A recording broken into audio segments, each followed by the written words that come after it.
श्री स्वामी समर्थ. स्वागत आहे तुमचं माझ्या YouTube चॅनलवरती.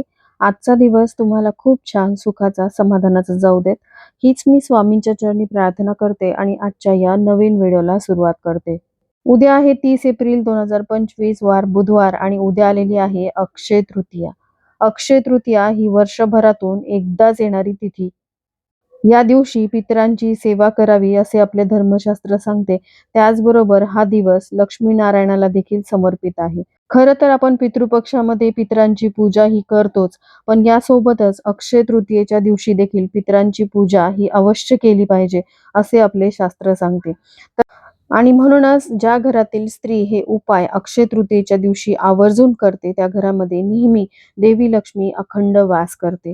आपल्या सगळ्यांनाच माहिती आहे की आपण लक्ष्मीपूजन दिवाळीच्या वेळेस करतो, पण अक्षय तृतीयेच्या दिवशी देखील देवी लक्ष्मीचं पूजन हे केलंच पाहिजे. कारण धनप्राप्तीसाठी, लक्ष्मी प्राप्तीसाठी अक्षय तृतीया हा दिवस अत्यंत महत्त्वाचा आहे. त्यामुळे जर तुम्हाला तुमच्या आयुष्यामध्ये आर्थिक अडचणींना सामोरे जावे लागत असेल, काहीतरी आर्थिक अडचणी येत असेल किंवा घराची भरभराट होत नसेल किंवा पैसा घरामध्ये टिकत नसेल, व्यवसायामध्ये अडचणी येत असतील, म्हणजेच व्यवसाय व्यवस्थित चालत नाहीये, घरामध्ये हवा तसा पैसा येत नाही आणि आला तरी तो फार काळ टिकत नाही, म्हणजेच काही ना काही कारणाने पैसा बाहेर जात असेल, तर या सर्व कारणांमुळे समजते की देवी लक्ष्मी घरामध्ये स्थिर नाही. घरामध्ये लक्ष्मी नांदणे म्हणजे फक्त पैसाच असणं असं नाही, तर घरामध्ये एक प्रकारची शांती, समृद्धी असणं गरजेचं असतं किंवा घरामध्ये एकमेकांमध्ये प्रेम, एकोपा असणं, घरामध्ये एक प्रकारचे आनंदाचे सकारात्मक वातावरण असणं गरजेचं असतं. तर असे सर्व वातावरण घरामध्ये असेल तर यालाच लक्ष्मी नांदणं असं म्हणतात. पैसा तर हवाच, पण त्यासोबतच घरातील वातावरण लक्ष्मी स्थिर राहण्यासाठी अनुकूल असणं गरजेचं असतं. आणि म्हणूनच प्रत्येक महिलांनी अक्षय तृतीयेच्या दिवशी या गोष्टी न चुकता कराव्यात. काही दिवसांचे महत्त्व हे खूप जास्त असतं. आपल्या पूर्ण प्रगतीवरती या गोष्टी खूप परिणाम करतात. त्यामुळे पहा, अक्षय तृतीयेच्या दिवशी केलेले उपाय हे कधीच वाया जात नाहीत. या दिवशी तुम्ही काही खास उपाय करा, यांनी नक्कीच तुमच्या आयुष्यामध्ये सकारात्मक बदल झालेले नक्कीच जाणवतील. तर हे उपाय कोणते आहेत हे आपण पाहणार आहोत. तसेच अक्षय तृतीयेच्या दिवशी उंबरठ्यावरती आपल्याला ही एक वस्तू आवर्जून ठेवायची आहे. ही वस्तू उंबरठ्यावरती ठेवल्यामुळे अष्टलक्ष्मी प्रसन्न होईल. आयुष्याचं सोनं झाल्याशिवाय राहणार नाही. कुटुंबाची, मुलांची, पतीची भरभरून अशी प्रगती होईल. तर हा उपाय कशा प्रकारे करायचा आहे याविषयीची संपूर्ण माहिती जाणून घ्यायची असेल तर व्हिडिओ स्किप न करता शेवटपर्यंत बघा.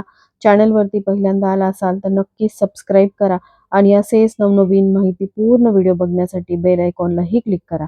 त्यामुळे जेव्हाही मी नवीन व्हिडिओ अपलोड करेल तेव्हा त्याचं नोटिफिकेशन सर्वात आधी तुम्हाला मिळेल आणि तुम्ही एक पण व्हिडिओ मिस करणार नाही. तर पहा, आपल्या घराच्या उंबरठ्यावरती ही एक वस्तू अक्षय तृतीयेच्या दिवशी आपल्याला ठेवायची आहे. तसंच अक्षय तृतीयेच्या दिवशी पितरांची सेवा देखील केली जाते. म्हणूनच या दिवशी आपल्याला आवर्जून कुत्र्याला, कावळ्याला आणि गाईला घास हा ठेवायचा आहे. कारण बघा, असं म्हणतात की अक्षय तृतीयेच्या दिवशी मृत्यू लोकातून आपले पूर्वज पृथ्वीवरती आलेले असतात. म्हणूनच पितरांसाठी पिंडदान, तर्पण इत्यादी विधी केले जातात. पण प्रत्येकालाच पिंडदान, तर्पण यासारख्या विधी करणं शक्य नाही. म्हणूनच आपण काही प्राण्यांना जे पूर्वजांच्या रूपामध्ये येतात आणि आपल्या हातून घास खाऊन पूर्वजांना तृप्त करतात, त्या प्राण्यांना आपल्याला घास खाऊ घालायचा आहे. आणि जेव्हा आपण अशा मुक्या प्राण्यांना अक्षय तृतीयेच्या दिवशी काही खाऊ घालतो, तेव्हा आपले पूर्वज जे आहेत ते संतुष्ट होतात. पितरांची सेवा करणं देखील खूप महत्त्वाचं आहे. तुम्ही खूप साऱ्या सेवा उपाय करता, पण पितरांची सेवा जर तुमच्याकडून राहिलेली असेल, तर याचा त्रास नक्कीच तुमच्या मुलांना, पतीला, स्वतःला होऊ शकतो. कारण पितरांची जर सेवा राहिली, तर पितृ जे आहेत ते असंतुष्ट राहतात. आणि आपल्याकडून सेवा राहिल्यामुळे जे काही पितृदोष आहे तर ते आपल्या घराला लागतात आणि कुठलं शुभ कार्य हे आपल्या घरामध्ये घडून येत नाही. त्यामुळे पितरांची सेवा ही अक्षय तृतीयेच्या दिवशी अवश्य करावी. म्हणजेच कावळ्याला, गाईला, कुत्र्याला अक्षय तृतीयेच्या दिवशी घास हा खाऊ घालायचा आहे. तर काय खाऊ घालावे, तर तुम्ही कावळ्याला आणि कुत्र्याला दही भात खाऊ घालू शकता. म्हणजेच अक्षय तृतीयेच्या दिवशी मीठ न घातलेला भात बनवून त्यावरती दही टाकून हा जो घास आहे तो कावळ्याला आणि तुम्हाला कुत्र्याला खाऊ घालायचा आहे. त्याचबरोबर गाईला पहिली चपाती बनवून त्यावरती आपल्याला चिमूटभर हळद लावून गुळाचा खडा आणि थोडंसं तूप टाकून ही चपाती गाईला खाऊ घालायची आहे. पहा, महिलांनी हे उपाय जर अक्षय तृतीयेच्या दिवशी केले तर त्याचे अक्षय फळ आपल्याला प्राप्त होत असते आणि अनेक अडचणींमधून आपली सुटका होते. आणि जेव्हा मुके प्राणी हा घास खातात तेव्हा आपले पूर्वज संतुष्ट होतात आणि आपल्याला भरभरून आशीर्वाद देतात. त्यामुळे हे काम आपल्याला अक्षय तृतीयेच्या दिवशी आवर्जून करायचं आहे. बघा, वर्षभरातून ही तिथी एकदाच येते, त्यामुळे या दिवशी जे काही सेवा व उपाय आपण करतो त्याचं आपल्याला अक्षय पुण्यफळ प्राप्त होतं. काही दिवसांनी तुम्हाला नक्कीच जाणवेल की तुमच्या आयुष्यातील अडचणी दूर होत आहेत. मुलांची, पतीची प्रगती चांगली होत आहे. सगळे अडथळे दूर होत आहेत. म्हणूनच आपल्याला हा जो उपाय आहे तो अक्षय तृतीयेच्या दिवशी आवर्जून करायचा आहे. आता त्याचबरोबर बघा, या दिवशी पितरांसाठी उदक कुंभाचं दान केलं जातं. उदक कुंभ म्हणजे पाण्याने भरलेला माठ जो असतो, नवीन माठ आणून तो दान केल्याने पितृऋणातून मुक्ती मिळते. पण आता त्याआधी आपल्याला काय करायचं आहे, की आपल्या घराच्या दक्षिण भागाला एक दिवा लावायचा आहे. एक नवीन मातीची पंती घ्या किंवा तुम्ही कणकेचा दिवा वापरू शकता. मातीची पंती घेतली तर तुम्ही ती पंती विसर्जित करायची आहे आणि जर कणकेचा दिवा घेतला असेल तर तुम्हाला तो देखील विसर्जितच करायचा आहे. कारण पितरांसाठी वापरलेली कोणतीही वस्तू कोणत्याही शुभ कार्यामध्ये देवपूजेसाठी वापरायची नाही.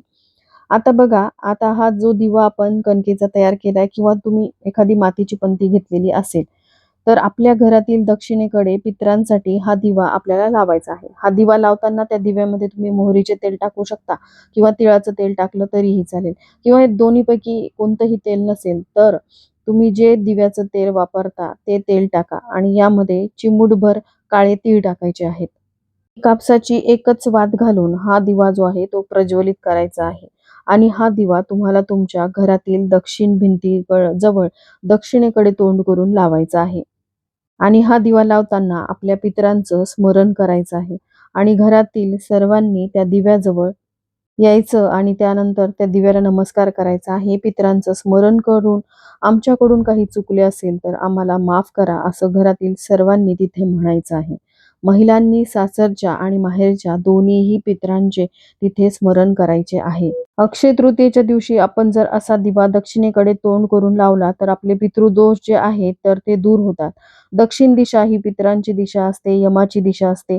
त्यामुळे असा दिवा लावल्याने आपल्या घरामध्ये अपमृत्यूचं संकट टळतं. दक्षिणेकडे जर जागा नसेल तर तुम्ही तुमच्या मुख्य दरवाजाच्या बाहेर थोड्याशा अंतराने दक्षिणेकडे तोंड करून तुम्ही हा दिवा लावू शकता. त्यानंतर बघा, अक्षय तृतीयेच्या दिवशी करण्याची सगळ्यात महत्त्वाची गोष्ट म्हणजे अन्नदान. या दिवशी गरजू व्यक्तींना अन्नदान करा. ज्यांना अन्नाची गरज आहे, जे भुकेलेले आहेत त्यांना अन्नदान करा. अन्नदान करताना ते शिळे असू नये, नेहमी ताजे अन्नदान करावे. किंवा अन्न बनवणे शक्य नसेल तर तुम्ही केळी किंवा फळ यांचे दान करू शकता.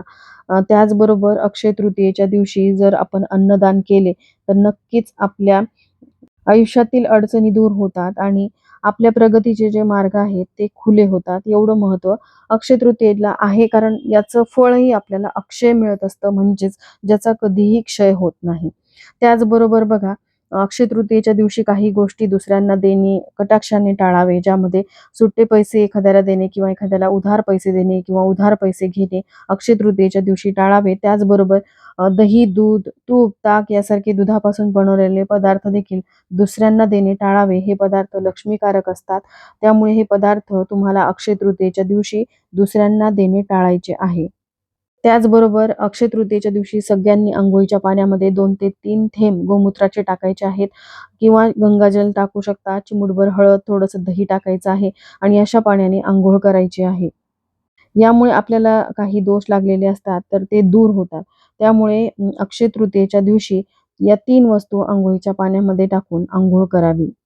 हे जे काही उपाय आहेत ते आपण अक्षय तृतीयेच्या दिवशी केल्याने आपल्या घरामध्ये कोणत्याही प्रकारचा दोष जो आहे तो राहत नाही. आता आपण बघूयात की आपल्याला अक्षय तृतीयेच्या दिवशी उंबरठ्यावरती कुठली वस्तू ठेवायची आहे. तर पहा, अक्षय तृतीयेच्या दिवशी सकाळीच तुम्हाला हा उपाय करायचा आहे.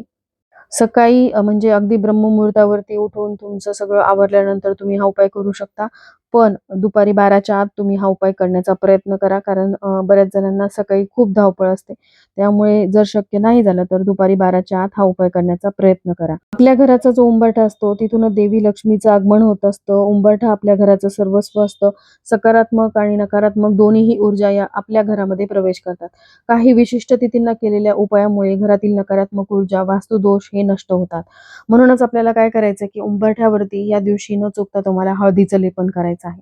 हळद जी आहे ती नकारात्मकतेला घरामध्ये प्रवेश करू देत नाही. थोडीशी हळद घ्यायची, त्यामध्ये गोमूत्र टाकायचं आणि त्या हळदीच्या पेस्टने आपल्याला उंबरठ्यावरती लेपन करायचं आहे. त्यानंतर उंबरठ्यावरती ही वस्तू ठेवण्यासाठी आपल्याला एक ताट तयार करायचं आहे.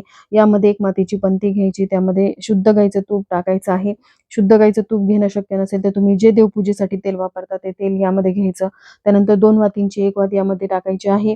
त्याचबरोबर हळद, कुंकू, अक्षता घ्यायच्या आहेत आणि 8 तुम्हाला लाल रंगाची फुलं जर असतील तर ती घ्यायची किंवा एक लाल रंगाचं फूल या पूजेसाठी तुम्हाला आवर्जून घ्यायचं आहे. त्यानंतर एका वाटीमध्ये थोडंसं कुंकू घ्यायचं आहे, ते ओलं करायचं आहे आणि धूप अगरबत्ती घेऊन हे ताट घेऊन तुम्हाला तुमच्या उंबरठ्याजवळ जायचं आहे.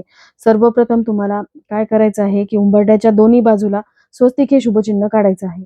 हा दिवस लक्ष्मी नारायणाच्या सेवेसाठी समर्पित आहे. त्यामुळे स्वस्तिक हे शुभचिन्ह काढल्याने देवी लक्ष्मी आपल्या घराकडे आकर्षित होते.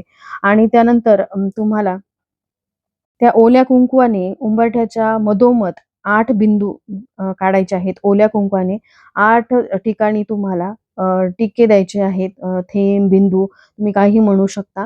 8 बिंदू देत असताना अष्टलक्ष्मीचं स्मरण करायचं आहे. अष्टलक्ष्मीची जी 8 नावं आहेत ती घेत तुम्हाला एक-एक बिंदू जो आहे तो आपल्याला मुख्य प्रवेशद्वाराच्या उंबरठ्यावरती काढायचा आहे मधोमध. मधोमध काढल्यानंतर हे 8 बिंदू काढल्यानंतर हे अष्टलक्ष्मीचं स्वरूप आहे. कारण आपल्या उंबरठ्याच्या वरतीच अष्टलक्ष्मीचं स्थान असतं. म्हणून तिचं स्मरण करून आपल्याला हे 8 बिंदू काढायचे आहेत. नंतर त्यांचं पंचोपचार पूजन करायचं आहे. हळदी, कुंकू, अक्षता अर्पण करायच्या आहेत आणि जो दिवा आपण घेतलेला होता त्या दिव्यानी त्या अष्टलक्ष्मींना ओवाळून घ्यायचं आहे. धूप ओवाळून घ्यायचं आहे. त्यानंतर जी लाल रंगाची 8 फुलं तुम्ही घेतलेली आहेत ती अष्टलक्ष्मींना अर्पण करायची. 8 फुलं लाल रंगाची नसतील तर एकच फूल तुम्हाला तिथे अर्पण करायचं आहे. त्यानंतर दोन्ही हात जोडून तुमच्या कुटुंबावरती अष्टलक्ष्मीचा कृपाशीर्वाद राहावा, आपल्या घरामध्ये सुख समृद्धी यावी यासाठी तुम्हाला अष्टलक्ष्मीकडे प्रार्थना करायची आहे. अक्षय तृतीयेच्या दिवशी देवी लक्ष्मीचं आपल्या घरामध्ये आगमन होतं. फार काही सेवा तुमच्या घरामध्ये होत नसतील तर ही साधी सोपी सेवा जरी तुम्ही केली, घरासमोरील अंगणामध्ये असं प्रसन्न वातावरण तयार केलं तर देवी लक्ष्मी घरामध्ये येते. देवी लक्ष्मी ही नेहमी पैशाच्या स्वरूपात नाही तर सुख, शांती आणि समाधानाच्या स्वरूपात सुद्धा आपल्या घरामध्ये नांदत असते. तर असा हा उपाय करायचा. त्यानंतर जो दिवा आपण घेतला होता तो उंबरठ्याच्या बाहेरच आपल्या उजव्या हाताला, म्हणजे आपण ज्यावेळेस घरातून बाहेर जातो त्यावेळेस आपल्या हाताची डावी बाजू आणि ज्यावेळेस बाहेरून घरामध्ये येतो त्यावेळेस आपल्या हाताच्या उजव्या बाजूला हा दिवा जो आहे तो थोडंसं तांदळाचं आसन देऊन त्यावरती हा दिवा ठेवायचा. दिव्याचं पूजन करायचं. कारण हा दिवा देवी लक्ष्मीच्या स्वागतासाठी आपण ठेवलेला आहे. संध्याकाळी यामध्ये असलेलं तूप संपलं की परत त्यामध्ये तूप टाकायचं. संध्याकाळी दिवे लागणीच्या वेळेस परत हा दिवा प्रज्वलित करायचा. मुख्य प्रवेशद्वाराबाहेर धूप अगरबत्ती लावून घ्यायची आहे. या उपायामुळे पैशाच्या अडचणी दूर होतात. घरामध्ये एकोपा, प्रेमभाव वाढण्यास मदत होते आणि आपल्या मुलांची, पतीची प्रगती होते. घरातील कोणतीही व्यक्ती हा उपाय करू शकते. जर घरातील कर्त्या स्त्रीची अडचण असेल तर अशा वेळेस घरातील मुलांकडून किंवा तुम्ही पतीकडून हा उपाय करून घेऊ शकता. वर्षातून आपल्याला हा एकदाच करता येणारा उपाय आहे. त्यामुळे प्रत्येकाने हा उपाय घरामध्ये आवर्जून करावा. तर चला याबरोबरच आजचा हा व्हिडिओ मी इथंच एंड करते. व्हिडिओ आवडला असेल, थोडा जरी हेल्पफुल वाटला असेल तर व्हिडिओला लाईक, शेअर आणि सबस्क्राईब करायला विसरू नका. व्हिडिओ शेवटपर्यंत बघितल्याबद्दल तुमचे मनापासून धन्यवाद. श्री स्वामी समर्थ.